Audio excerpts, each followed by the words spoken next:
அடைப்புக்குள் உள்ள சொல்லை தகுந்த இடத்தில் சேர்த்தல். இணைப்புச் சொற்களை பற்றி இந்த பகுதியில் பார்க்க போகிறோம். இப்போ 2 தொடர்களை இணைக்க பயன்படுத்தும் சொற்கள் இணைப்புச் சொற்கள் என அழைக்கப்படுகின்றன.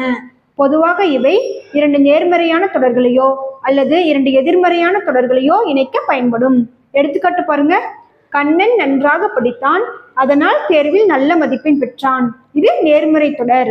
நீ வேகமாக போகாவிட்டால் உன்னால் வண்டியை பிடிக்க இயலாது. இது எதிர்மறை தொடர்ல வரும். இப்ப பாருங்க, கால இணைப்பு சொற்கள், காரண இணைப்பு சொற்கள், இட இணைப்பு சொற்கள், நோக்க இணைப்பு சொற்கள்னு 4 வகைப்படும் இணைப்பு சொற்கள். இப்போ அடைப்புக்குறிக்குள் சில வார்த்தைகள் கொடுக்கப்பட்டிருக்கும்.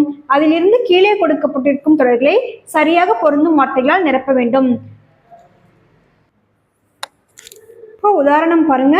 எனவே, ஏனெனில், ஆகையால், அதுபோல, அதனால், வரை, பின்பு அப்படின்னு இணைப்பு சொற்கள் இருக்கு. இப்போ எந்தெந்த இடத்துல எந்தெந்த இணைப்பு சொற்களை சேர்க்கணும்னு பார்ப்போம். இப்போ எடுத்துக்காட்டுல பாருங்க.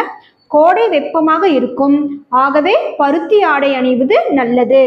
சரியாக ஓட முடியவில்லை, ஏனெனில் அவன் காலில் காயம் ஏற்பட்டிருந்தது. இந்த ஆண்டு சரியான நேரத்தில் மழை பெய்யவில்லை, ஆதலால் தண்ணீர் தட்டுப்பாடு ஏற்பட்டு உள்ளது.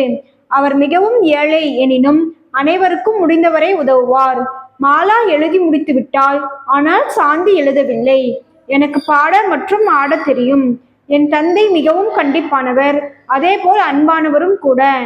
பூக்கள் அழகாக பூத்திருந்தன, இருப்பினும் எனக்கு பறிக்க மனம் வரவில்லை. வகுப்பறையில் அனைவரும் இருந்தோ, அப்படி இருக்க எவ்வாறு திருட்டு நடந்தது? தினமும் காலை உடற்பயிற்சி செய்தால் ஆரோக்கியமான உடலை பெறலாம். காற்று பலமாக வீசியது, ஆகவே மரங்கள் வேரோடு சாய்ந்தன அப்படின்னு இணைப்பு சொற்களை சேர்த்து நம்ம 2 வாக்கியங்களை எழுதணும்.